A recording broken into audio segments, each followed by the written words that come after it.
boy, do we have a show for you. Not only do we have State Senator Eddie Melton as our special guest coming in at the end of the show, because Kevin's not here, I had to pack it. Oh. By the way, good morning, Belgium. We love you. I got Dr. Mike. Hey, everybody. I got Phil Talon. Yeah. I got Johnny Law, Johnny Cantrell. Hey, good morning. And then you got your normal complement of Jill Gajewski, John Vez, the Technic guy, and then, of course, the locomotive. So we got some stuff to talk about. And then Eddie Melton. We already did the Eddie Melton interview, and I just wanted to tell you it's riveting. So hold on. Eddie Melton interview is going to be on at 8:10. And in the meantime, we're going to keep you entertained. And I'm going to start talking about Notre freaking Dame. Oh, yeah. Notre Dame just got a brand new quarterback yesterday through the transfer portal. It's like free agency in college football, and he's a stud. I watched him beat Notre Dame a couple times, and he's going to become our starting quarterback. So I'm very excited. This seems to give you some type of encouragement. The guy is super tough, so I'm happy. How much they pay for him? You think? What do you think? I imagine you could do that now, man. You know that, right? Yeah, in college football, they sponsorships have and things like that. Yeah, they make money now. Like these college kids they're making like $1 million a season now. Why not? Right? They should. I mean, shit. Notre Dame makes so much money off the football players. I mean, why not give them a couple bucks? So, but there's going to be instead of being cheating about it. You know, here's a car for your mom. Right, exactly. Here's a car for your mom, or your mom gets like a great job in a hedge fund. It's like marijuana. It's been going on for the longest illegitimately. Legitimize it and regulate it. Before I was born. Are you Probably serious? True. Yeah, it's really. In the 80s? 63. Okay. Yeah. What's up? What's up, man? By the way, I enjoyed the. My kids went to see the Avatar. So I told our story. Yeah, I wasn't upset with the whole thing. I just couldn't read. I don't like reading anyway. But like, I was like trying to say, Dr. Mike, can you see this? Because I can't see anything. And you're like, shut the hell up. I'm watching the show. I'm like. You know, when you said who was coming in today and Dr. Mike walked in at the very last minute, it's kind of like having a party and someone opens up a bottle of champagne. Yeah, right. Like it's just going to take the party to the next level. You too. No, I and appreciate I'm confident having you next to me, too. How do you think Kevin feels that it took 3 people to like become the stature that he is, like one man? Really? Is that what it is? I mean, he's probably interpreting it that way. He's a big gear. They needed three guys. That's right. To be one Kevin. Well, like everybody's going to insist that Kevin be permanently banned from the show after this is over. Yeah. How did he miss this? I mean, what did he do to miss this? This colonoscopy? This is how I transfer people out of the show. Kevin's going to be like, God, that was a great show. I'm like, I know. Why don't you just take a break for a little bit? I already like Lockpod more than I ever have before. I agree. Yeah. This is the and, best. and to be honest, the energy that Kevin brought in the last show, he seemed tired. Low. Low. He is. Yeah. It was like the premiere episode. Yes. Yeah. Like eat a donut or something. Get some sugar in your system There was before a the lot show, of football Kevin. on over the weekend. Kevin and I watched football. His kid was over. Worked on his kid. He's in chat. He's been Is on Kevin's in chat? Yes. Go on vacation, Isn't he for God's sakes, Kevin. Well, don't you He's think in maybe, chat? Yes. Bullshit. Maybe Kevin is the Tuesday show and this is more of the Friday show? I'll talk to Kevin about it. Nice. Yeah. I He'll feel be uncomfortable talking about it because he's watching. It's sort of awkward. I'm like, we're firing the guy, and like we're talking about it on air. Let me just do this in private. You've done this to me a number of times. Kevin's on the show in the background when you're doing yoga and you're just, relaxing. Yeah, right. He has that voice. And then Fridays when, you want to party. And here we are. Does he have a yoga cam in party. your house? What are you talking about? I don't know. I'm not sure. Speaking of like Kevin not being around, I think this is the best time to have this conversation with Thomas. Phil and I have a bone to pick with you because something happened on Lockpod. You realize we're live in front of a studio audience. Yes, absolutely. A lot of them are my voters. It's the perfect time to. Really? Okay. So let's talk about this. And so I kind of want to put you on the spot in front of your voters. Oh, good. Let's go. And This is the perfect timing. So we had this game show. Steve Kellogg lost. Okay, this is going back to last season. Yeah, and then you gave him a pardon. He lost. He had to spend the night on Boy Scout Island. We had rented pets from a petting zoo to put on the island. Remember that? To make it a little bit more Forgot about intense. that. Yeah. We didn't get our deposit Exotic. back. Yeah. So from the Brookfield Zoo. I forgot about that. promissory estoppel, detrimental reliance. Yes. I'm pretty heavy on promissory estoppel right now. This is the perfect time to make this argument, legally speaking. So we want to at least have an audience with you to appeal your decision to pardon Steve Kellogg. Okay. Because we feel like we didn't get any due process. So when is Steve Kellogg supposed to stay the night on Boy Scout Island? Well, we were going to set it up right away. It was November, and Right. he was So willing. November? To That's dangerous, man. It's colder now. He's a police officer. Like we're losing police officers. We're going to give him 3 survival items to spend the night there. And, he doesn't have to be naked. No, he can be in a bikini briefs. You have to be like clothing. Like because we're going to watch it on live stream. We're going to have a lock pod, and we're going to like watch him. I didn't know it was lock pod. It's going to be. Yeah, we're going to live stream the whole night. Really? Oh shit, I messed up then. Yeah, it's a lock pod result. We're going to go and have like coolers, and people can be invited. We're going to have like a lean-to set. I always got the feeling that Steve wanted to do it in a weird way. That's probably true. I would say that's true. I would embrace it. I was his call guy. Yeah. I got 100% on the question that he asked me. Mike did get 100%. I don't know how he didn't win. You got 100% on the answers that we found out weren't real. Steve 100% of the wrong answers. Right? You were 100% correct on the answers that were wrong. Steve, and the reason why I feel real strongly. That's how well he knows me. Mine was the high school. Oh, yeah. And I got that 100% right. It's a hard question. All you guys said yes. My wife should have done better. I mean, that's the way I feel. That was a good question to see if somebody really knew you, because it's weird. It's not 100%. Like. Well, a lot of people would say like Hammond Central or something, right? Sure, yeah. Right. Yeah. Even though that just opened a year ago. What's Definitely. that? Hammond Central? Yeah, that'd be weird, right? Steve very young. Steve talked his way into the game. You can't let him watch. He talked his way in there. There was all right. Well, you guys talk to him about it. Okay. I think I screwed up your bet. My bad. No, it's okay. Well, because your followers on Lockpod, they're going to start not believing in these contests and things that are happening if the results. I know there's so many people out there that believe everything that we talk about. I know, including me. Dr. Mike's like. Are you wearing the right glasses right now? Yeah, they're nice, huh? Yeah, they are nice. Those are sharp. Let's get a shot of those. Yeah, generally green. Nice. Green and blue. Jacques Marima, right? Blue. He's my first retired friend.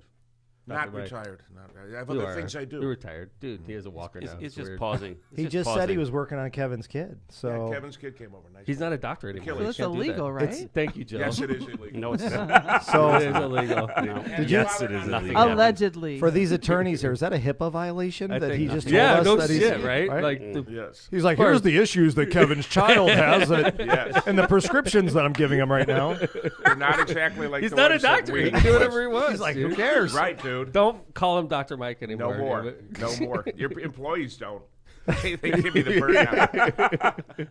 All right. Hey, we went to California right after my loss, and a lot of the people in this room were present. And I took everybody out to an Elton John concert, like nice guy I am, right? That was a blast. It was. Thanks for that. Yeah, you're right. Yeah, ouch. Yeah, it sucks. Sorry, Joe. Everyone in this room except for me. And Dr. Mike, thank you. Oh, you didn't go either? Kevin didn't go either. No. Kevin only goes on vacation with Jana. I'm wearing my nice. my Elton hat. I know. Today. Wasn't that great, by the way? Amazing show. One of the best shows I've ever been to.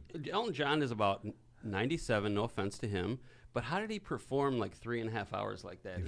He has to be half robot. Yeah, man. Yeah. That was awesome. Yeah. Well, I saw him before at the United Center, and that show in San Diego blew that one away. He's getting stronger. It was outdoor. It was like, what, 55 degrees probably? Yeah. Incredible. It was like cold for California. It was cold, but it was still really nice. Mike, have you seen him?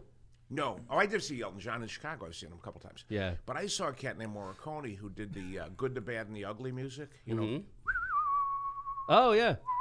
You went to that concert? Yeah. Oh, in Rome. What do they play after they play that song? 2 hours. He just whistled for 2 hours. He played 4 the guy that goes, hours. You're like, God, I hope he doesn't play that song first. That's the only song I know. It's like, oh, I love this one. He was turning 90. He kept on coming out with different chicks every hour, a different muse. And really? He would play 45 minutes. He had a 125-piece orchestra. And he would play 45, relax, come back out. He'd wander his way out, new chick, hot. Nice. Boom. Yeah, it was great. 4 hours of that, Morricone. Huh. Wasn't that sure I could have made that. Cinema Paradiso. You know, I'm gonna check this out for yes. Yeah. I'm gonna get those beautiful girls love the music. Hey, when was the last time you were in Cali, Michael? Maybe when we were in Tahoe. Dude, I tell you, because I go to San Diego when I go there, and Phil, you were with me the last time we went to San Diego. We were at a convention, right? I was at San Diego. Oh, that was what, a few years ago, right? Yeah, it was probably like 4. Yeah, and then we went back. This is my first time back since we went there. Mm-hmm. Oh my God, I'm gonna sound like a Republican right now. The homeless situation's completely out of control in San Diego and in Southern California. Can I? The weather's great, man. Can I take a time out here? Yeah. You can't say homeless anymore. It's unhoused. What kind of bullshit, woke bullshit is this? Is that the same thing? I got to say unhoused because I would rather say homeless. I mean, I think we can all agree that there are a lot of homeless people, well, several homeless people that choose to be homeless. They don't want to be housed. So to say they're homeless means they lost their house. So they made do we have to go ask them, like, hey, do you truly have a house and you're just doing this because you're choosing it? And then we can decide what we call them? I'm not sure what to call you, sir. Do you have a house? Are you just faking this? No, it's just put everybody in the unhoused category. Well, those people in San Diego, I don't think they had houses. They were building houses on the sidewalk. Dude, it was unbelievable. They do. Yeah. You ride down the bike path. We're in like in the Ondas. Marissa and I were staying there. It wasn't the nicest part of town, but we're only a few blocks away. It's a cool part. It's a gaslight district. It's a gaslamp district. Yeah. And, gaslamp. Dude, a guy built a freaking hotel, a homeless hotel right across the street from us on the sidewalk. And they were just like, another guy camping out on the sidewalk. Like right across the street. And by the way, across the street from that, there was like a whole neighborhood on the sidewalk, right? Mm-hmm. Marissa didn't even want to walk towards that area because they were like, dude, they would pee like right outside of their hotel room, right outside of their tent. Well, they're bathing right on the sidewalk. So What's that? They were washing themselves on the sidewalk. Yeah. What's that, Joe? So they do have homes. You're saying Outdoor. they built It a is, home on the but like on the it was sidewalk. so gross because you would see it was first off we were there and it's been dry for like 3 weeks when we get there, right? And you go in front of these little tents and there's like urine streams coming out of them, and it's in the gaslamp district right downtown. It's sterile, dude. I tell you what, man. If I was the mayor of San Diego, I'd be sweeping that shit up. That man. Wouldn't be there. I mean, there wouldn't be people have like that. No. How are you going to do business if you're going to allow that to happen? California is in big trouble, man. This is the part that I felt bad for all the business owners because we had sometimes 12 people walking with us, and you still feel unsafe because it's dark out. It's like 11 o'clock. People are drunk. People are tipsy, and it's just the whole vibe. You got 40 tents on a block, and there's people going on everywhere, and there's a guy taking a dump on the sidewalk, and someone did take a dump outside of our Airbnb, like your buddy. Well, who's gonna go to these bars at night because you don't feel safe on the block? So the whole neighborhood is screwed. It's all bars and restaurants and hotels. Well, you remember, John, we walked to the grocery store, and remember we had to go. We kept crossing back and forth on the street because you couldn't cross. The sidewalks were completely blocked with tents. Right. There would be like, and when we're saying this, it's not just like one tent. No, it'd be like 40 tents on a block, and they would just completely take over the sidewalk, so you can't even walk on the sidewalk. They're not going to wash away. And to like paint the picture, like we all go to Tom's hotel one day, the rooftop pool with the bar. We're all drinking Mai Tais. I'm sharing a day bed with Phil. You look over the edge, and it's like Tent City. Yeah, it was the most bizarre I like how you contrast. inserted that, and I was sharing a day bed with Phil. You just sort of inserted that, like that was between you and I, John. Yeah, right. I think there's a picture of that. So we woke up with Phil next to him. Do you want to talk about how like the city has been dealing with it? All they've been doing is shifting everybody. John. Oh no, I tell you what. Like as a mayor, when I come back home, I have a staff meeting, and I was like, we will not let people sleep on the sidewalks. We will not let. In Hammond, our strategy is this: like if you could see it, it's not kosher. If they want to, sleep under bridges, if they want to sleep away from the business district, fine. But like, we're not going to even allow. It's a slippery slope. Once one person does it, 20 people are there. Sure. And you guys had a program that had an acronym, like a 4-letter, and you were putting them in one of the hotels. Weren't you guys putting some of the homeless in, or some of the less homed? Not the you city. did years ago. unhoused, less homed. The less homed. Well, no, there is a homeless shelter in downtown that's run by one of the churches, but there's a lot of people that choose not to go there as well. So it's like what do you do? There was a program. They had rules though. You may guys, I don't know if you remember. There was something. It was you were putting them in the belt during the pandemic, maybe. Maybe I don't know, but it wasn't. Maybe I don't remember, Mike. Before. I don't either. Maybe at the start of your. Maybe it was before you. I mean, but they were just before Tom was a long space. time ago. Yeah, 20 years ago. Well, and also, by the way, we bought I don't want to get too deep in the weeds, but we bought the Jefferson Hotel. We bought the LaSalle Hotel. We had a lot of those people shifted to a place that they're comfortable with now, a different facility. So it really helped downtown. It kind of cleaned it up a little bit. I wanted to hear that you guys were making use of Hey, space. I got Wordle in 4 today, I think. Did you really? It was a hard one. No, 5, and it was a hard one today. By the way, FYI for Wordle out there, today's hard. Jill, did you do it? I don't play that. You don't? No.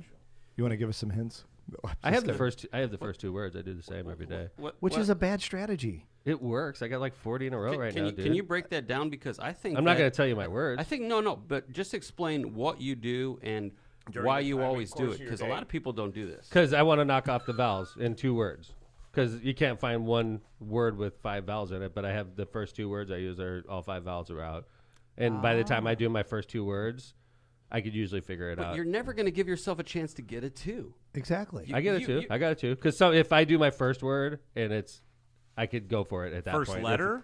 No, my first word's the same every day. My second word's the same every day. But after my first word, which is a good word, sometimes it's apparent that you could get it, and I'll go for it.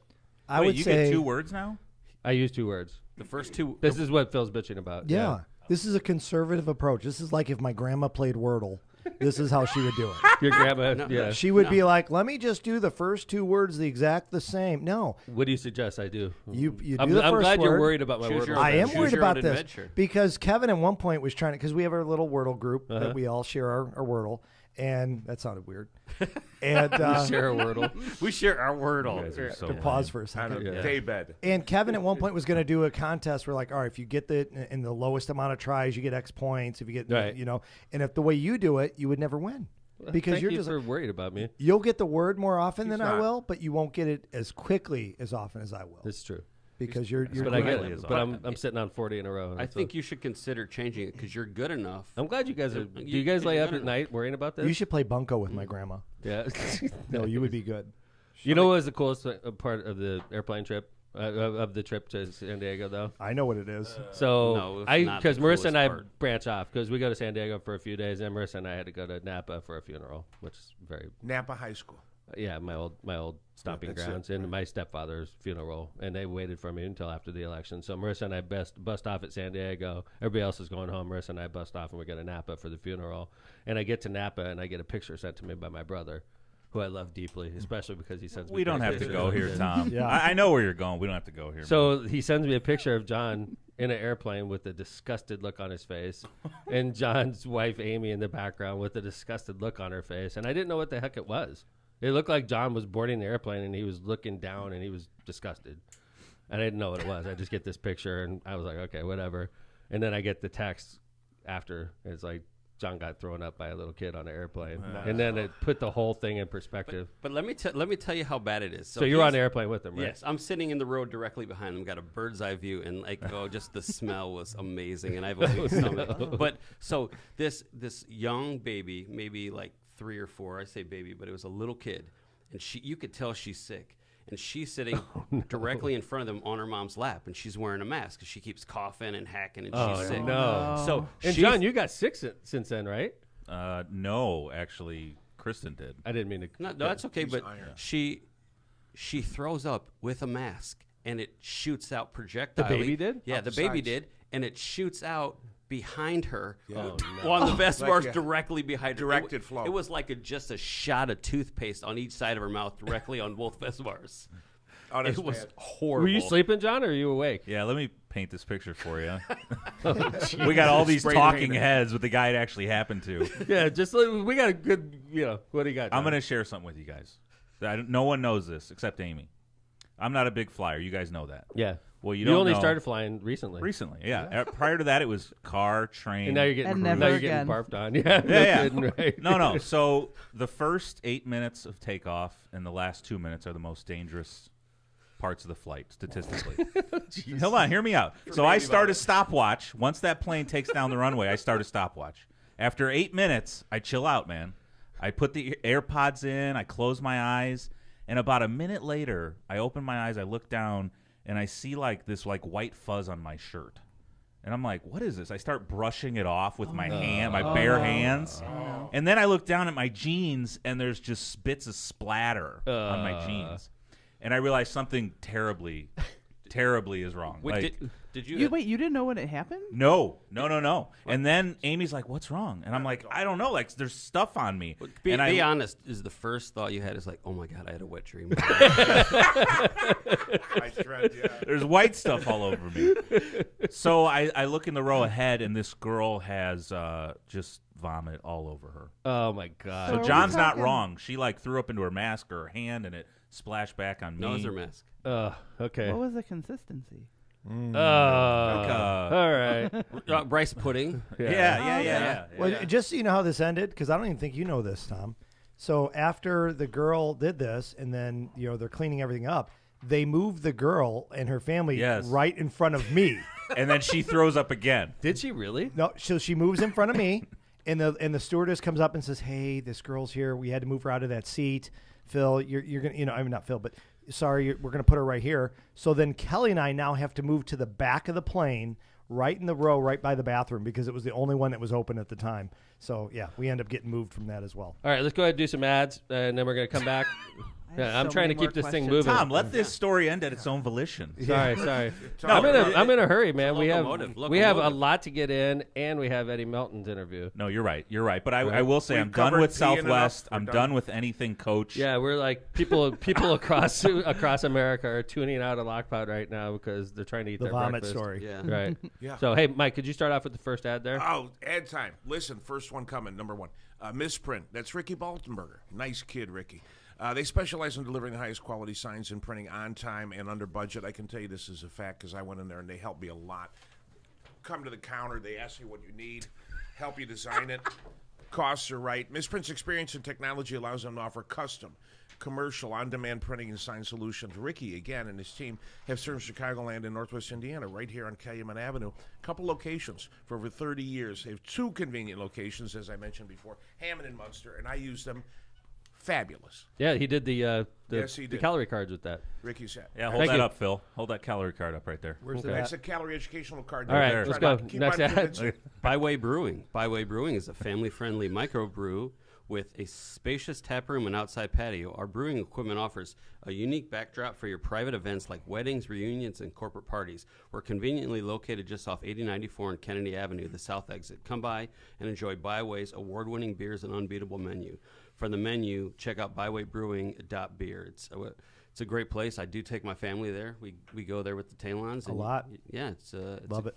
Some good healthy options as well, Doc. Nice, I liked it. I'm into that. Yeah. Not all these pig and vomit. Prestmer Insurance Company. The Ron J. Prestmer Insurance Agency has been located for decades right on Indianapolis Boulevard, serving all your insurance needs. They specialize in a wide variety of insurance products and services, including auto, home, business, life, and much more. The Prestmer Agency serves over 1,000 people and businesses in all Chicagoland and the Midwest. Call Ron, Ronnie, or Michael at 219-844-0103. Flawless. Boom. Try Electronics. Bing, bing, boom. They want to be your complete... No. Can't try. Well, you threw me the other page. Hold it.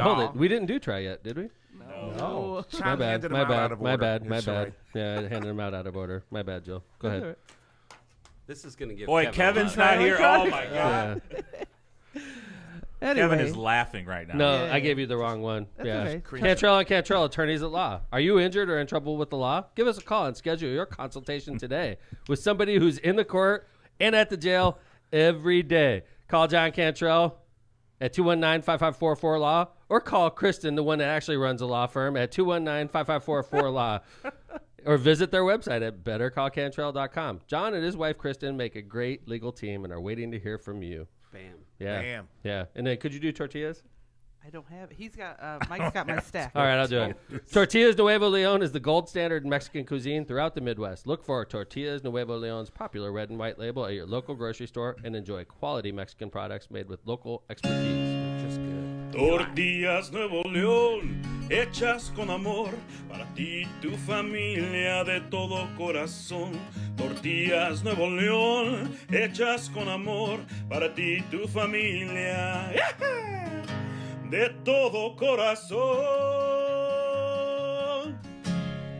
All right, I'm over here texting the next mayor of Carmel, talking to him at the same time, and next mayor of Carmel, Miles Nelson, is telling me that he's raising tons of money. I'm very proud of him. Nice. And I did some calculation. Dr. Forite has a big effect on me. I started hanging out with him. I started buying cars, right? Another thing, start hanging out with him. Now I want to retire. No. Just like Mike. Yeah. What? So nobody could call me mayor anymore. What? I mean, if you could pick a spiritual advisor, who's better than Dr. Mike? Agreed. He's a guru. Don't go down that alley. I'm going to be your next retired friend. Thank you. I calculated it out. This is crazy. How long? 4 years. Wow. Yeah. I could retire with a pension in 4 years. Isn't that crazy? I could be 57 and I'll get a check every month the rest of my life. You're too young. How about from the Navy? Isn't that great? No, I That's got nothing good, but from you're the too Navy. young to retire. It's a rule of 85, though. It's your age plus years of service. And I had 4 years of service because of my public defender. Nice. Isn't that crazy? Woo. So my public defender gave me 4 years of service, even before I walked in City Hall. And in 4 years, I'll be mayor 24 years, 24 plus 4, 28 plus my age at that point, 57. Okay, but I could retire in March of 27. what would you even do if I'm you going to hang out with retired? 4-8. What if you're still doing around? great No. stuff, Gov? What do you do? What if you're doing great stuff? Well, man? I mean, I'm just saying, I could just chill and like retire That's and be not like the plan. I'm gonna freaking That's walk nice around that you before calculated that, I'm gonna but get that's not the plan. I'm gonna get some big glasses and walk around and hang out with 4-8. Yeah, What that's would- We're going to Illinois eating gummies. Are you going to work on Kevin's kid too? Yeah. I'm gonna work on. Yeah, of you I mean, I'm guys. just as much of a doctor as Right. him. So why not? I'm going Two-man back- stretches. I'm going back overseas. You're welcome to come with me I want to. When you going, this summer sometime. dude? I'm retiring in 4 years. Isn't that great? If the war ends sooner, I'm going sooner. Isn't that great, man? Yes. I'm gonna have a pension. No, I want to talk about this. Like, what would Tom even do if you? So you're serious? If you retired and you were going to do something, because you're not going to sit at home, obviously. So you're going to do True Smoke something. a lot. Smoke. So I will. I'm thinking about this. If you joined the Cantrell and Cantrell law firm, you'd immediately be the second best attorney on that staff. For sure, the second best. Immediately. Right, I could be mean, medical advisor. Can you imagine the rainmaking? And I'm comfortable with that. Like, I want him to come and throw his name up and just have people Old school. start- Yeah, We'll go retro. for sure. Does Yeah. McDermott go in middle of Cantrell and Cantrell? Cantrell, McDermott, Cantrell. Yes. I like the way I you mean, think. you know, we're going Sandwich. to we'll do an interview process and we'll see. I've seen those movies. I was thinking more like day trader. You know, that was so. What would my job be for? You're Right? obviously going to Hanging live out. off Marissa. I'm gonna live off Marissa. Oh. Absolutely. That's I could do that. Yeah, Why it's not? true. Can you get one of those like those very elaborate robes that the fancy like older women I with like the way Jill's thinking. with the feathers Fancy robes. on them? I need the and, the you know, slippers like the too. see-through ones. Right. Right. Like a smoker top. Yes. This is a fact you can't deny. Like, let's say that you're like, you know what? I just don't want to be mayor. I'm going to go back to being a lawyer. Without trying and without, like, you work 40 hours a week and you put good effort into it, you double your salary. Yeah. Without really True. busting your butt. If you went crazy on it, you could triple it. So, You're selling this pretty well. So you register as a lobbyist. You open up your own law firm. So you a get registered lobbyist. What's that? I like that. So you're Register saying, lobbyist, and you have your own law firm. You get a couple young lawyers. oh, you're working, already and- kicking me out of your firm. No. Oh, wow. You never You got in. get your own law You firm. can't get- yeah, he's like, I consider. I was talking about options. You register, like if you want to register, I would like to register as a denying you lobbyist. the opportunity. Yeah. Right. You can leave your name on your own law firm and Right. let it exist. And like, he could be forever. Johnny Law, Yeah. baby. What about I could work at the Las Mars like a ranger. I can just go around bitching Cart people guy. all day. Cart Hey, Yeah, you're you too can't young drive for there. that. You're probably too young for that. I'm be retired though. bored, That's all that man. Yeah, matters. but we You're only crabby have, like, enough to do 80-year-olds it. do You'd be that. bored. Yeah, you're Yeah. crappy enough. You need goal. You Could- need goal could- constantly. Couldn't you and be a- Dr. Mike just become like Grateful Dead people who just go around the country following the Grateful Dead around? If and, we had and goals that we achieved in every Groupies? city that we I would do that. like, we took We care would of need. like a You Deadheads? have the like an van. unmarried mother. You have the van. We could just like throw Sprinter. We'll I was just looking drive at the Sprinter options across today. the country. This Put some summer, bikes in honestly, there, put our bikes in there and dude. just go around. This summer, honestly, the Dead is bouncing around. This Okay. summer. There's enough. For, room I'm for the not. two I'm of not us retired yet, but and company. Why do Yeah. I feel like this X amount of years from now I'm gonna be in San Diego and come across Tom and Mike in a tent as I'm trying bitching to about the mayor moving us. know what I Yeah, mean? on the sidewalk. You're just walking by with that. That looks like the mayor's poop. Exactly. yeah. I've seen that before. Phil knock knows on what that looks tent. like. Knock Yeah. on that tent door. Phil knows this. We've been working together a long time. I was riding the bike path there last time I was there at an Airbnb that came with some bikes, and I was riding at night. It didn't have a light on it, but boy, they were lounging across the bike path Oh, right next my to the God. railroad Yeah, track. That's man. natural almost- selection. Yeah, right. Yeah, you just want to just. You got to like pop a wheelie on that one. I had to go around. I had to stop and go around. Right. Yeah, that wasn't easy. I was upset by that. Those less The housed. inconvenience. Those unhoused. What is it? Unhoused. Unhoused. Unhoused. Is that a real less thing? house? Yes. Yes. Yeah. Does a that also real make thing. you unhinged because you don't have any hinges? Unhoused. It and depends on what. unhinged. If it's a nice evening, they're probably not bad. Hey, you guys see what's going on in the House of Representatives right Yeah. now? Oh man. How about that? What a zoo.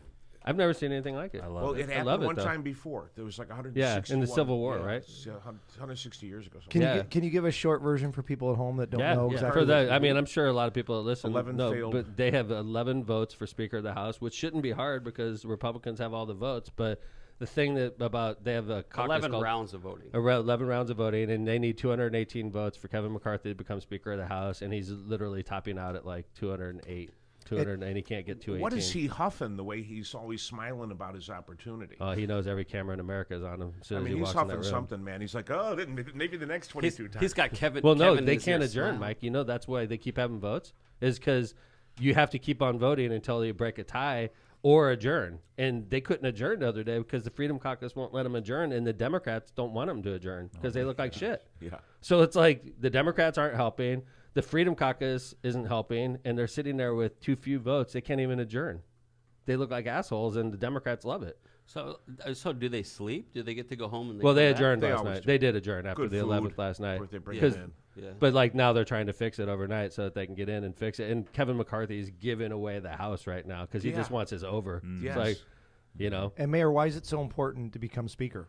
third in line for the presidency. If you the president and the vice president get into a plane crash together, the Speaker of the House becomes president, and this has happened before in America. You guys know who that is? No. Mike, you know. Oh, boy. Speaker of the House became the president. Man. Trivia too early in the morning. Yeah, who? I don't know. Gerald Ford. Wow. He was President Ford was Speaker of the House, and then Spiro Agnew was the vice president, and Spiro Agnew ended up getting knocked out because of Watergate. Yeah. And then the president at the time, and they didn't fill because they changed the law so you could fill the vice presidency quicker. Mm-hmm. But when they knocked out Spiro Agnew, there was a vacancy in the vice presidency for years, and then when Nixon stepped down, Gerald Ford assumed. So if you're And then he Speaker of pardoned the him instantly after that. Yeah, right. if you're Speaker of the House, do you go around to parties and be like, yeah, if some devastation happens, I'm in charge? Yeah. Like you just It talk works. about it? It works. Wait, Yeah. what's the order of progression? I'm not going to say that anything bad's going to happen to you, but what's the order of progression in the city? We won't There use is Great none. you. question, There is none. Johnny. No. If we wanted to take care of Phil like that, I would make him deputy mayor. But you have to go through the council, and it has because what would happen then is he would automatically. It's weird though because there's a deputy mayor in Gary, Yeah. but it still has the caucus procedure. So what happens in Gary is if Mayor Prince passes, unfortunately, we hope this doesn't happen. Then the deputy mayor would take over only for 30 days, and then you caucus in a replacement. So being deputy mayor is bullshit, really. What But about Kevin? What about Kevin? So if like you guys hang out together, No, like if I passed, you know who becomes mayor in City of Hammond? If I passed, Isn't it controller? Lindsay. yeah, Yeah. exactly. It would be Megan. Controller. Megan would take over because that happened in East Chicago, if you remember. When Pebe came down, Charlie Tuna took over as mayor. Charlie Tuna took over as mayor because he was controller, and then the caucus takes place after that. Wait a minute, that's a real name? Yeah, it's like in mob Tuna? name. no, Charlie that's Tuna. What's his real name? Pakura. Yeah, but his name, but his, Yeah, that they was call his him bar. Charlie That- Tuna, yeah, right? yeah, it was Charlie Tuna. I'd yeah. rather say Charlie Tuna. It makes it sound like mob. Charlie Yeah. Tuna. I call Hey, you- Charlie Tuna. Call your son That's a Charlie great Tuna. name. It's a great name. I wish It my is. name was Charlie Tuna. All right, Tom Tuna. No. All right. So hey, we were talking about a playlist. If we were going to give a playlist to Kevin McCarthy, what songs would be on the playlist? Oh, man. For sure, Never Gonna Get It by In Vogue. And Vogue for sure. No I'm doubt a about Loser by the Beatles. Oh, Oh yeah, and by Beck, right? Yeah, Yeah. Beck's one is Loser. better. I like How about Beck's. this? I'm a Creep, Radiohead. Yeah. For sure. Yep. Don't speak. I like Man. that. Yeah. All right. 4-8, what you got? Nothing. Nothing? Who sings that one? I don't know. No, I. How about Four Eyes pulling for McCarthy. How about the guy that No, whistles? sure. The guy that whistles. I like watching him hustle. He's huffing shit, but you can tell he's nuts. Yeah. He'll be on his knees in no time. Guys, how many Kevin McCarthy's does it take to screw in a light bulb? How many? Well, he has to have a house first. There was this. Hey, do we have a rim shot on that button thing? Rim shot. Hit the rim shot, guy. Vesmar. Jill. That's a good sound effect, by Yes. the way. Rim shot, right? Like, ba-dum. Jill, Yeah. Jill, you got to tell your joke last night about the... Oh, I'm gonna mess this up, but okay. You got it. Even though he's 0 for 11, if the Patriots lose and the Jets win and the Steelers tie, he can still make it to the playoffs. I love it. So I know it seems like we're real rushed this morning, guys. It's only because Eddie Melton interview is going to be next. So why don't we go ahead and crank out the second set of ads, and we're going to jump right in. Before we leave though, I just want to say thanks to these guys for coming in and filling in. You know, filling in for Kevin Smith is a 3-person affair. Well, I like to think of it as competing against Kevin. Yeah. I mean, we're It better. takes Try the out three this of us thing. to It's win. an We're interview. better. We're better It without took a him. squad. We're better without We're him. better. That's the title of the show. That's it. In everything in We're life, better without him. It doesn't even have to say him. there's an A team and there's a B team. Uh-huh. And there's a Friday team and there's a Tuesday team. Kevin's on the Tuesday team. I mean, Kevin and that's Lindsay for you to decide. That's Kevin for you and to Lindsay decide. are the Tuesday team. That's for you to This is the decide. Friday team. Don't I do love that it. to Lindsay. That's the We're way I better see it. without him. That's the That's title. it. All Yep. right. Powering America. Are you looking for a new career in 23? If you're a person who's enjoying working with your hands, Tom, in a challenging and ever-changing environment, an electrical apprenticeship might be for you. Earn a competitive wage while you gain valuable experience. Did we mention employer-paid benefits, including health insurance, pension, and annuity? If so, visit apply697.com. POW, sponsored by Powering America. Tri Electronics wants to be your complete communications provider. Tri Electronics has been a leader in this industry for more than 55 years. We are dedicated to assisting our clients with their system integration needs.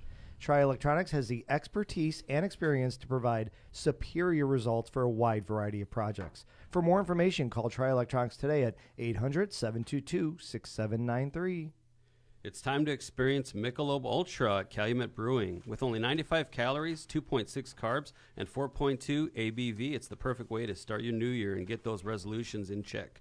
Whether you're a pro athlete or a day step counter, the journey is only worth it if you enjoy it. That's why Michelob Ultra brews a beer, a light lager that's worth every single sip.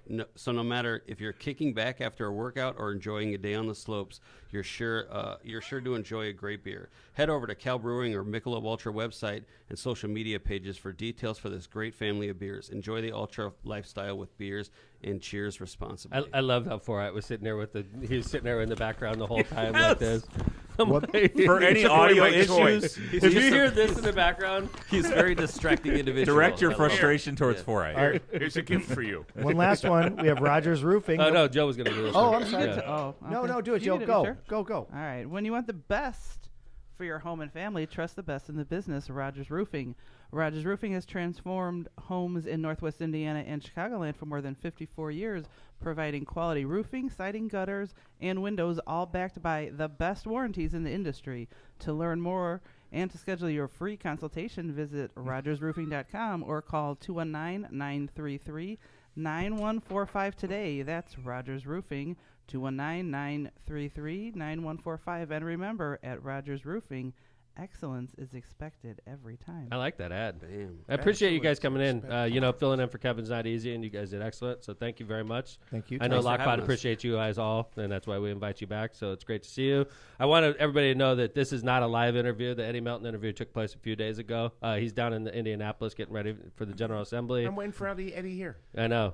But we have this ability. Kevin and I actually did it on our own, and John was on the phone teaching us how to do it, and it obviously turned out all right. So anyway, thanks guys for coming in the studio. Stay on, everybody. Eddie Melton in this interview, him and Markel Watkins were in here, and he said some things that were shocking to me. So great hearing from everybody. Let's roll right into the Eddie Melton interview, and Lockpod will go out after that. Thanks, everybody. And Senator Eddie. Here comes Senator Eddie Melton, Indiana State Senator. Man. Thanks, guys. Yeah. Hey, everybody, welcome back. We got Eddie Melton in the studio, state senator for Indiana. Eddie's in State Senate, District 3, which encompasses portions of Lake County, includes Gary, Lake Station, New Chicago, Hobart, Ainsworth, Maryville, and Crown Point. I don't even know where Ainsworth is. We're going to ask him that in a second, right? and also, along with Eddie's, I don't know if he's the official campaign manager, but anybody that knows when you're dealing with Eddie, you deal with Markel Watkins also, who's a great guy. And I'm very, very blessed to have these two gentlemen in the studio. Welcome to Lockpod, guys. What's up, guys? Thanks for having us. Appreciate it. Yeah. So a long time coming. Yeah, man, you know, it is a long time I coming. I want to mention that because Yeah. we've been trying to get Senator Melton since season 1. Yeah, it only and now took we're us in season 180. 8. So we appreciate you being here. Man, He I wanted appreciate to, like a fine wine. He wanted I to know, make sure. man. He's like, he was like, man, you know what? There's no way this will last 8 seasons. They'll forget about getting me in there. I gotta do it now. I kept telling them, they said, hey, we want to get them on. I said, they never sent me the writer. Yeah, right. We got the writer. Oh, and it's 2 all bottles the- of water. It's all in the green room, Marco. Yeah, right. All right, that'll Yeah. work. No, I want to say congratulations, man, on 8 seasons. Thanks. And the success, man. And I know politically it helps a lot of candidates get their message out. Thanks, so man. I appreciate you. And helps. Both. I think it's a great show. People all over the state listen to us. People across the country listen to us. So welcome, Eddie. It's a pleasure to have you, Senator. I think that's one of the things we learned is that Lockpod reaches, like when he was on the campaign trail all over the state. That was the cool thing is like you realize that people in the state listen. You know, you could be down in Corridon. We had people like, hey, we need a picture. You We know, got a lot which of is fans good, in Corridon. which I think helps get the message out of kind of like your guys all message around the state, which is good. Yeah, absolutely, man. Ed, you've had quite a past couple months, huh? Man, it's been exciting. Yeah. For those that aren't aware, Eddie's recently announced he's running for mayor of the city of Gary. Yep, absolutely. Your hometown. Yep, born and raised. Lived there your whole life. Yep. Outside of when you go to Indy or college and stuff like that, right? Yeah, I went to Kentucky State University in Frankfort, Kentucky. Yeah? Whoa. Did you play ball there? I did. I played football, played college football, played quarterback, went to Horseman. Frankfort is the capital, of course, but it's right in between Louisville and Lexington. Wow. Right. Yeah. I-64. Yeah, man, tell me about it. It was a culture shock for me. Growing up as a kid in Gary, had never been outside of the area. Right. I went on a college tour as a young high school student. That was the first time I had ever been out of the state. Wow. Yeah. First time, junior in high school was the first time I ever traveled. So outside. how did you? Did you compete well? I know you were a great high school player. Now, when you got to college, obviously it's a totally different sport. Was it a wake up call, or did you thrive? You said the key phrase, wake up call. Yeah. That first college hit. Oh, all different. You're still feeling it, man. It's like I got hit. I was rolling out. I'm right-handed, so it's easier for me to roll to the right. You were a quarterback. Yeah. Oh, I didn't know this. So I was rolling to the left, and they just kept coming. Like, that's not supposed to happen. So I'm running to the sideline and crash, and I just seen white. Yeah. Wow. There you go. I was like, "This is welcome not... to college football." Exactly. But like going back to what you said, Senator, I think it's interesting when you said like I was a young man who had never been outside of my hometown, and so when you say it was an eye opener, what was the why do you think that was good for you? Maybe long term. Well, number one, it was a historically black college and university in a predominantly white city in Kentucky. Right? Yeah. And coming from a predominantly black city, in Indiana, it was a culture shock and shift. So even within the HBCU, it was a culture shock because I had friends from all over the country, but in Gary, Midwest, we got that grit, right? And when people were saying, "What's up?" I thought they wanted, it was conflict. Like, "What's up?" I'm like, "What's up?" And my friends had to tell me, no, they're really being sincere and saying hi. It's interesting. Like, so I had to kind of. It's funny. Take it down a notch. Marissa had an issue like that when she came to Indiana because she grew up in New York. Yeah, and she was hardened when she came here. And I remember when we first started dating, it was her first year in Indiana, obviously, and we went through a drive-through. I'll never forget this. The lady said, "Thanks, ma'am. Have a nice day." And we're driving off, and Marissa's all pissed. And I'm like, this is a long time ago, by the way. I want to point this out. This is when she first moved to Midwestern nice now. And I go, "Honey, what's the matter?" And she said, "That lady was being sarcastic with me." I said, "She's not being sarcastic with you. She's being nice. There's a difference." That's what people are in the Midwest. And, Marissa's definitely a Midwesterner now. But when she came out, I get it, Senator. Yeah. So now that you said that, I didn't realize that Kentucky State was a HBCU. Yeah. So give me your take on Deion Sanders in Jackson State. So I'm learning a lot about that, right? Yeah. I'm learning that there's more that we didn't know about his agreement with the university, with Jackson State, right? So he promised them 2 years. And then he was going to bail, right? Yeah, I mean, that was kind of already set. I think for us as a people and as a culture, it was what he represented and how he was able to bring a new light to not just football, but black college institutions, right? Because typically they are underfunded across the country, right? They're always going to D.C. trying to seek additional funding. The states typically don't fund them at higher levels. So he brought and represented something that we had never seen before, and a level of excitement. And to do that in a way that was prime time, right? Right, there you go. Yeah, I love him. I think he's great. So you think overall a positive? I think overall it was a positive. I think it was a letdown initially because I didn't know the full story. Sometimes the media, you might just see the headline, he's gone. You're like, oh man, he's chasing another opportunity. But no, I'm actually proud of him to be able to go and be a head coach of another institution, a predominantly white institution in Colorado. Come on, man, that's they love him already too. Oh, yeah. I mean, the fan base is behind him 100%. Yeah, no, absolutely. So and another thing with the Deion thing, I think people were just so happy to see what he was doing that they didn't want him to leave. I think they that's wanted right. him to just keep. I think it was more not people upset, but just kind of disappointed. And I don't even see that.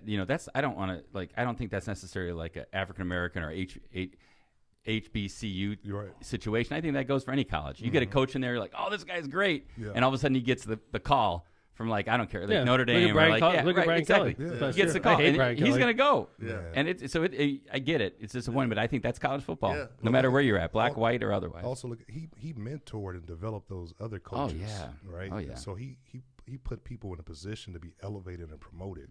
If you get a chance, go and check out the Shannon Sharp podcast with him, and it'll help you kind of get a better understanding on that. Yeah. His first speech to Colorado, I loved it. That's how I saw that on TikTok. He walked in. He's like, "There's not going to be any backwards hats. There's not going to be any earrings." And they panned out in the audience. There's these guys taking their hats off and stuff like that. I loved it. He's the man. Yeah, I shared a TikTok the other day. He's sitting around the table with his coaching staff. He said, "We're going to win," and they was kind of like, "Yeah, okay." He said, "No, we're going to win now. We're going to win in this room. We're going to win around this table." Yep. And it put me in a winning mind state, even politically. Right? You got to really psych yourself up.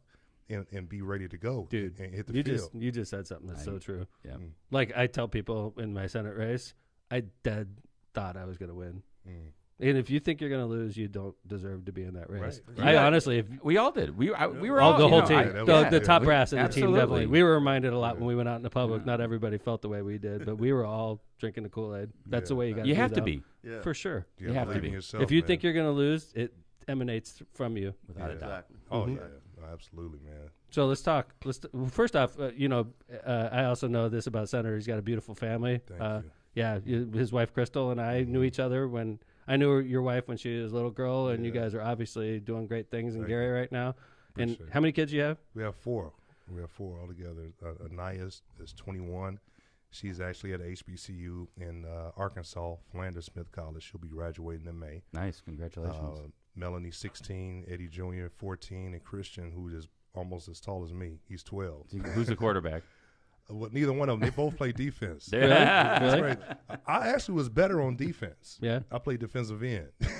So they got that. They got the animal aggressiveness in them, man. That's great. They're ready to hit the field at any moment. When did you two meet? High school or? No.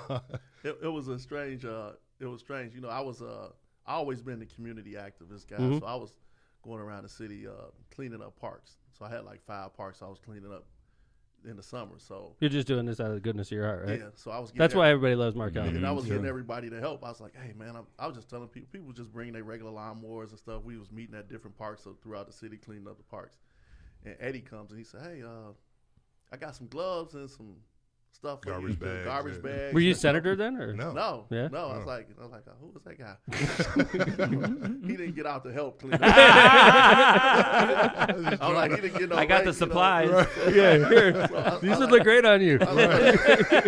So a few weeks down the line, a few months or whatever, somebody said, hey, Eddie's gonna run for senator. I said, who was Eddie? Oh, gotcha. You know what I'm saying? So they was like, you should work with him, and then we got the meeting and everything, and ever since then we've been like. You guys have that vibe that you've known each other since childhood. Everybody, they be like. By the way, Kevin and I, we get the same thing. I would have thought that too. Yeah, honestly, we met each other in in a case 20 years ago. Yeah. Over 20 years ago. But it's similar, right? I mean, you find somebody that you connect with, get along. Kevin is my work husband. There you go. There you go. Hey, Paul.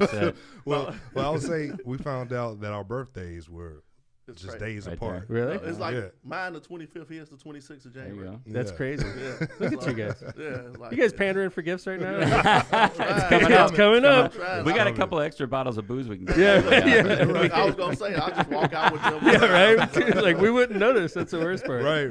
No, it's good. And that when they say, hey, you should work with him on this campaign, and there you go. Been ever since. So, Senator, I mean, as you've been, I think people would characterize you in the Senate as being pretty effective for Gary and for the region. For a Democrat. For a Democrat. And so, like, when you are... Not that you're a great senator, but especially because you're a Democrat. And you're outnumbered, 40 to 10? Yeah, 40 to 10, yeah. So, like, obviously, if you're in the 10 in that group and you get anything done, you get stuff done. How do you, how would you explain that to a listener? Like, we're outnumbered 40 to 10 in the Senate as Democrats, but I can still, get stuff done. Never take defeat. Right, I think it's like blood in the water. They can sense if you should be respected or not, right? And because you got to earn that respect within your own caucus, but also within the entire 150 members. Because if you're going to get something done, you got to not just get it past the Senate, you got to get it past the House as well. And then you can't be afraid not to get the shine or the glory. So if I know what my district or my community needs, I'm able to work with a Republican and get it done, then so be it.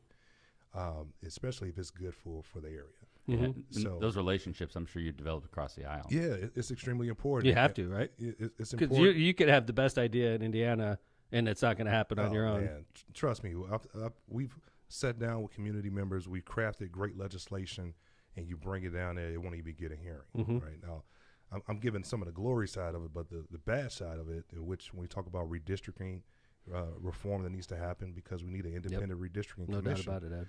Because right now, the maps, they're picking their constituency. Right? Absolutely. That's just the truth about it.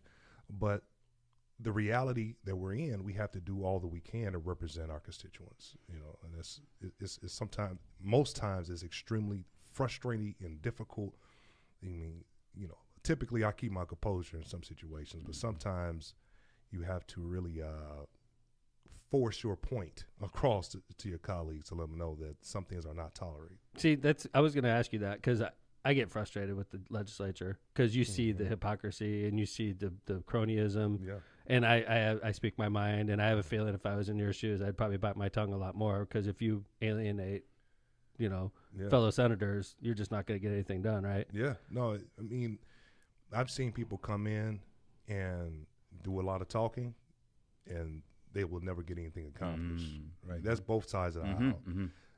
And you have to learn the hard way. You don't get the committee assignments. You don't get any bills heard, and you just don't have the relationship. So again, 150 people, and I tell folks like this: it's being in any type of legislature, be it local or state or federal. There's a level of compromise you have to have, because you can't. 150 people in the state house is not want to agree universally on certain things. That's right. So this is always a bartering, negotiating to get to a certain point of what can be tolerated. Sometimes you just can't accept it, right? Women reproductive rights. It was totally unacceptable what the Republicans did. They weren't listening, though, right? Absolutely. And they didn't have to. Right? They don't have to, right? For decades, we've been talking about teacher pay. When the time is right for them, they will do it. Right. Well, it's like this time around. We keep on hearing like, oh, public health is now. I mean, like Democrats have been complaining about public health and where we sit on all these different things, be it birth rate mortality, maternal rate mortality, and all these other things where we rank so low. Right. And it took some report for them to wake. Oh, we better do something, because the numbers all say we're 46th and 47th. Where you've been talking about it. You've been talking about it for years. Yeah. And it seems like, oh, it's time. So now, I guess from my perspective, I'm glad it's getting done, but I don't necessarily think they should get all the glory because of that. Yeah, and that's what we try to do, especially within our caucus and in the leadership, is let folks know we've been beating this drum for a very long time. And you have to take some of that win, because we're at this point. We got the receipts to prove it. We can go back and pull the records, the speeches and the floor amendments that we've offered. Last budget session, that was the most Democrats walked away with. Yeah. Last budget session from help. And now keep in mind, it was the pandemic too, right? And we still have to represent our constituency, but statewide, everyone was struggling, and we had to make sure certain things was funded. Hey, Ed, I wanted to talk to you about when you ran for governor, which I remember very distinctly. It was very bold. So you get elected in 2016, first Correct. time, right? Yep. And you've been reelected in 2020. Yep. Awesome. And then you ran for governor. What year? That was the same year. Yeah, that was the same year. 1920. What was your? I mean, obviously, you started and then you ended up disbanding and running for reelection, right? Right. So what's your? I just got off the road statewide. I know you know that. I have a taste in my mouth, and it's not necessarily the best taste. I was wondering how you felt. You did something very similar, and are we relevant in Indiana? Or what's your opinion on the Democratic Party statewide right now? I think statewide, and I think Chairman Shmuel has brought a new breath of fresh air to the party. I think there's a lot that we can learn from emerging young leaders in the party, but also learn from those that have, seen it year after year.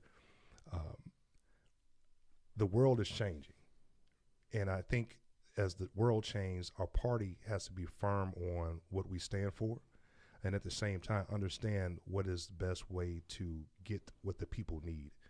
I think a lot of folks across Indiana sometimes don't worry about party distinction. They worry about food on the table. They worry about making sure that their basic needs are met. Well, guess what? The Democratic Party is the party that's been fighting for those type of policies and resources to make sure that's needed. So we have to tell our story better. I don't think we in Indiana have told our story the best way over the last 20 or 30 years.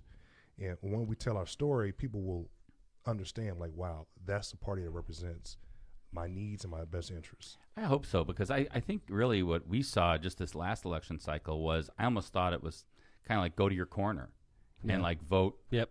I'm not voting for Democrat. I'm Republican. Doesn't even matter. Yep. Right. So that's my concern. Look, I kicked his butt in the debate. Oh, that's what I mean. Oh yeah. And there I was, 2 weeks later, getting my butt kicked by him in the election. Mm-hmm. It's people weren't even listening. Yeah, that's what I think my concern is. My concern from a statewide standpoint is like you said, Senator, is can we get our message across? But does it resonate to the point where people are willing to say, like, oh, I like him, I'm going to vote for him, right. versus just I'm going to just revert back to this is where my party is now. I'm going to be a Republican. I'm always going to vote a Republican, no matter what. I can't vote for a Democrat. That's my concern. Yeah, I think that's going to continue to happen. A party just innately, people just voting for one particular party. But I think we're missing a lot of folks that's not as affiliated with a party that we can tell our message, our story to.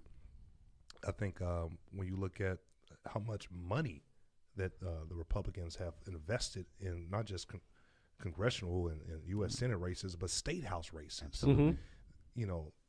Look what they're doing in Lake County. Mm-hmm. And again, going back to redistricting, this has been systematically designed for a number of years.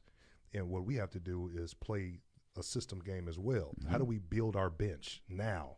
So in 20 years, when city councils are important, town councils are important, school boards are important, all that stuff. Townships are important. That's what we got. Speaking of, you recently announced you're running for mayor, Gary. Right. Obviously, being mayor, I love being mayor, and I'm as a family man, I love being a family man as mayor because you're home every day, as opposed to your job, Ed, where you're on the road a lot. Yeah, I think Crystal, you and the kids will enjoy you being mayor more than you being state senator personally. Because you were home more. But obviously there's a whole host of challenges that comes along with being mayor. Right. Being mayor of Hammond, I always say, is a tough job, but I think the job you're running for is definitely tougher. No doubt about that. So what's your opinion of what's going on, Gary, in 2022? Yeah, and not to be cliche or to beat the drum of our campaign slogan, but I'm be very honest, Gary deserves better right now. And we use now intentionally, because now means no opportunities wasted. For 20 or 30 years or more, we've seen, and hats off to you for the success that you've been doing in Hammond, but we've seen every community around us having some level of growth, and Gary remains stagnant. And in my opinion, it starts and stops with leadership and putting the right team around you to make sure you can execute projects and you can follow up and make sure that things get done. We're not seeing that happen. And it took me a while to come to that conclusion. And a lot of folks, the main question people ask me is, aren't you going backwards? Or like, why would you come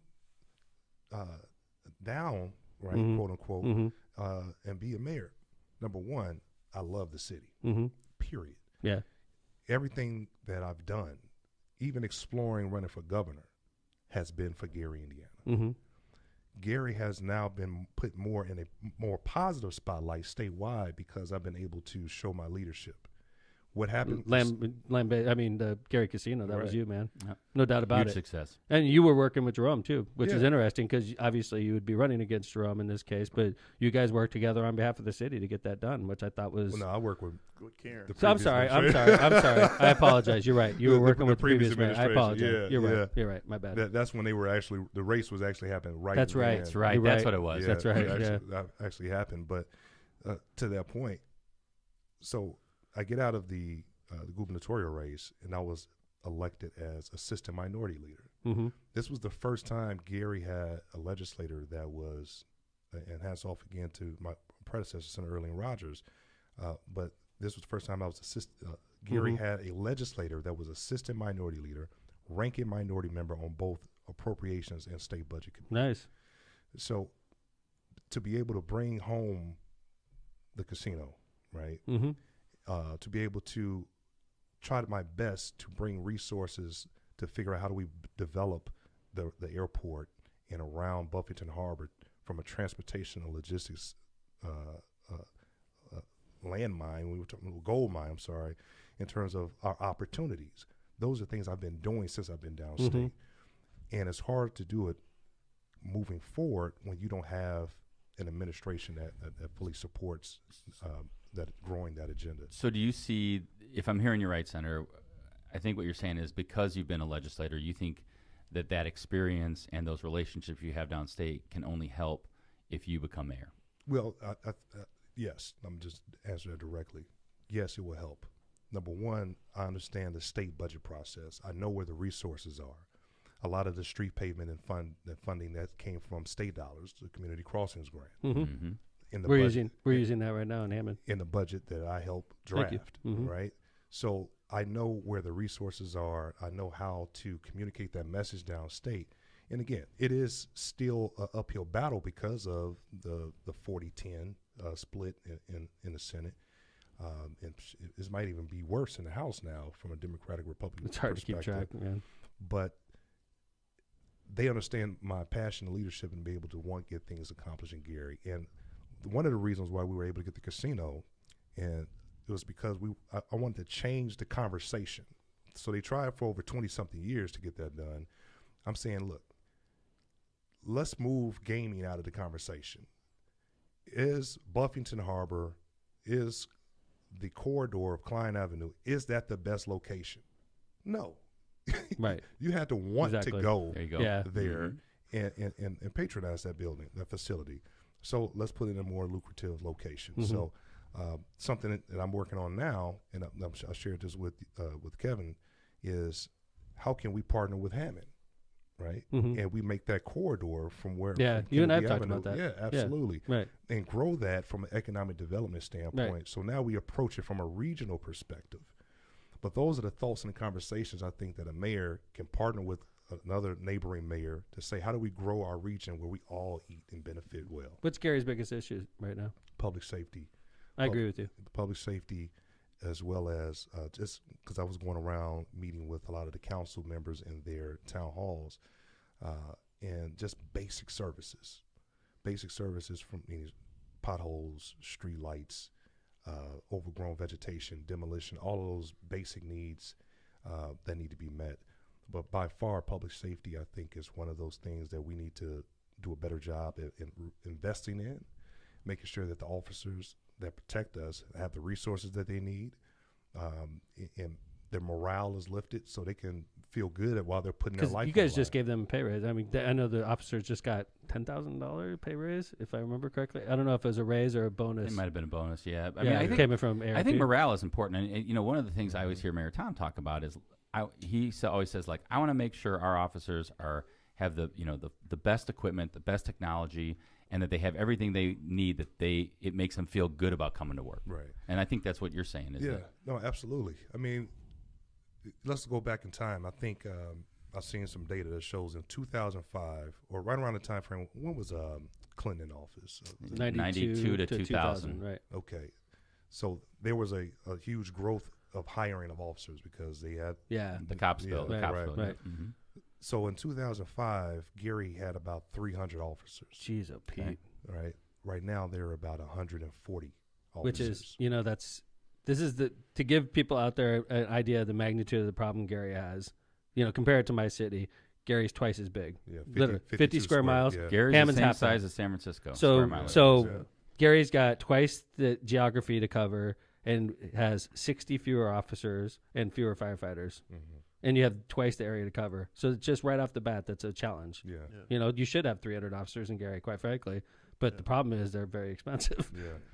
Yeah, I mean that's the truth of the matter, and I think that being smarter with what we have is a number one priority, right? So looking at how the officers that are not on the street, how do we better utilize them? How do we solve crimes that haven't been solved to make sure that folks that are doing criminal activity are held accountable?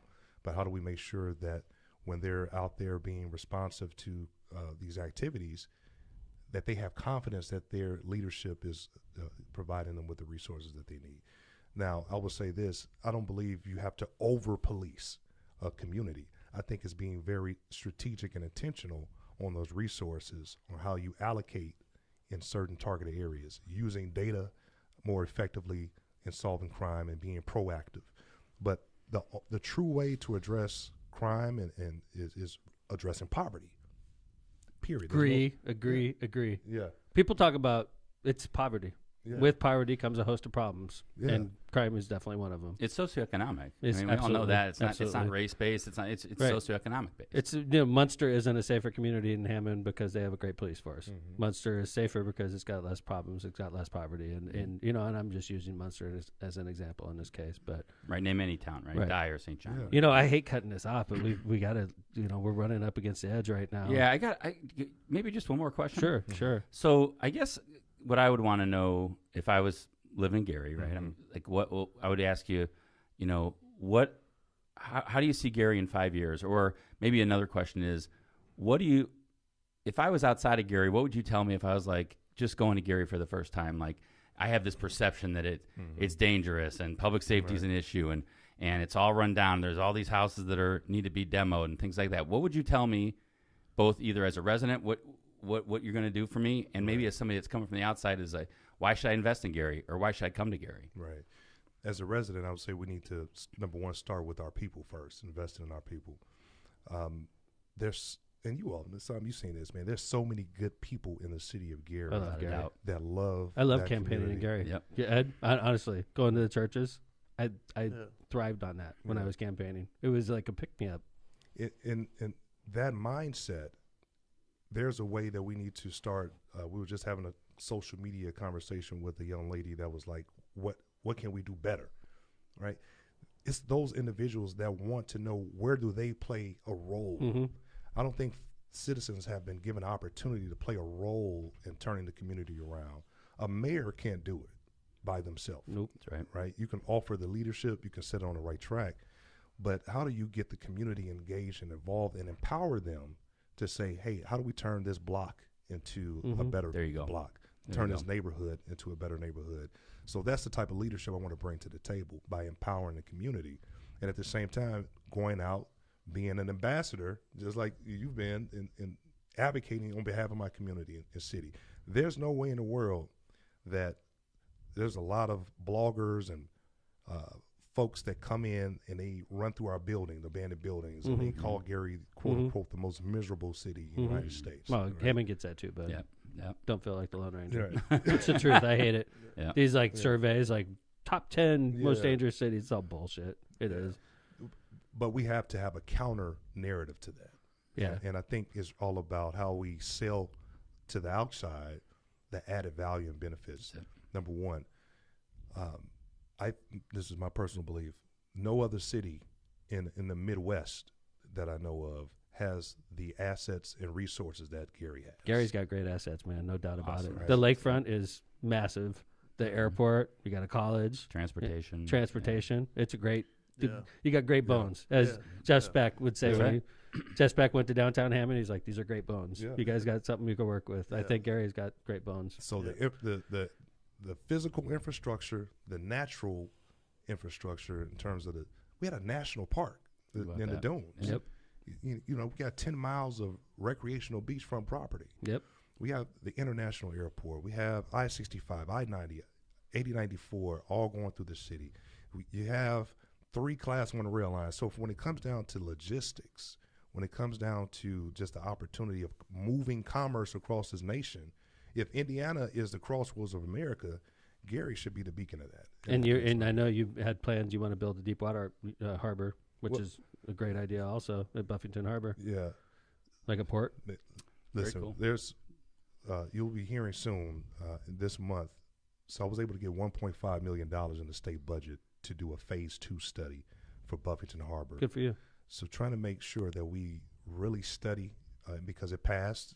And keep that ball moving forward. Exactly. Yeah, and figure out what needs to be done. Do me a favor, man. Mm-hmm.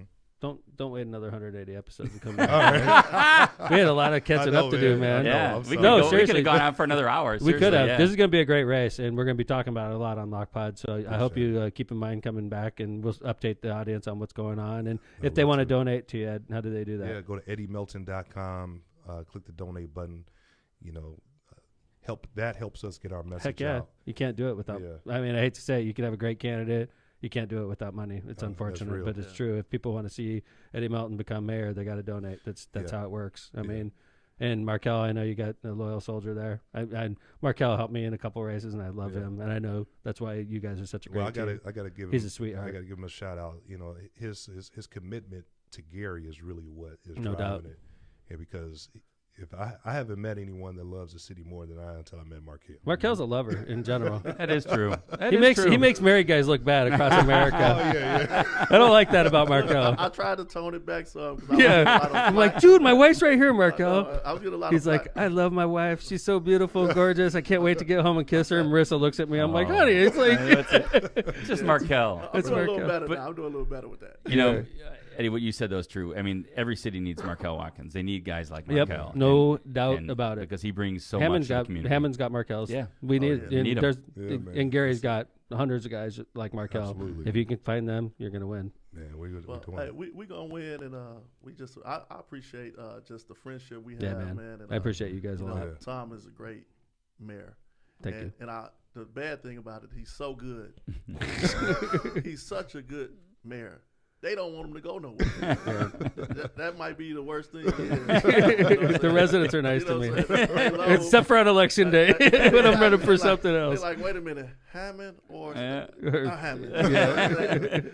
So you're a great mayor. Thanks, man, buddy. I appreciate you. I appreciate you guys. Thanks for coming on LockPod. Let's do this again. Hopefully we get you in here and we'll update everybody on your race, okay? Absolutely. Thank you. Thanks, again, that's Markel Watkins, a United Steelworker, a community activist and a philanthropist, and also campaign worker for Eddie Melton, who's running for mayor of the city of Gary, and he's also our state senator getting ready to go back to Indianapolis. That's right. Thanks for coming to LockPod, Eddie. Thank you. And Markel. Great to see you guys. All right. Thanks, everybody. Have a nice show. We will see you Tuesday.